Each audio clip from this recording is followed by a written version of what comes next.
Halos isang buwan bago ang Kapaskuhan, makikita na ang malaking pagtaas ng presyo ng mga bilihin dito sa palengke ng Pandi, Bulacan.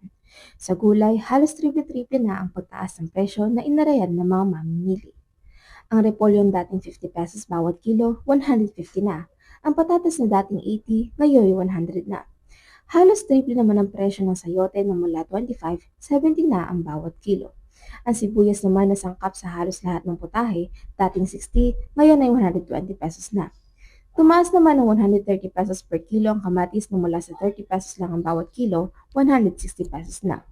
Ang siling labuyo na dating 250 to 300 pesos, umaabot na ng 600 pesos per kilo ngayon. Isa sa mga tinuturong salarin ng malubhang pagtaas ng presyo ng gulay ay ang sunod-sunod na pagpasok ng mga pinsalang bagyo sa bansa. Kasi yung dahil sa bagyo tumataas po yung mga gulay.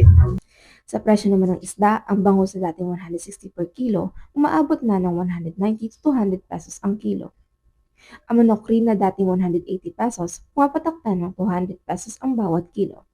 Bagamat wala pang pagtaas ang presyo ng baboy, Sa ngayon wala pa naman. Pero in-expect din natin na pagpapalapit na yung season, yung Christmas. Okay. sa ngayon wala pa namang pagtaas ang presyo ng mga prutas dito sa Pandi. Ngunit ang buko na pangunahing sangkap sa paboritong fruit salad, unti-unti lang nararamdaman ang pagtaas ng presyo. Ang dating 22 pesos na buko, pumapatak na ng 24 to 28 pesos ang presyo ngayon at inaasahan pa ang pagtaas ito sa pagpapalapit ng Kapaskuhan. Samot-sari naman ang reaksyon ng mga nagtitinda sa mga pagtaas na ito.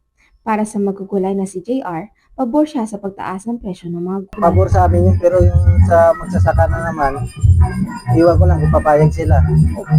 Kay Aling Marlon naman na nagtitinda ng isda, Hindi. Bakit po?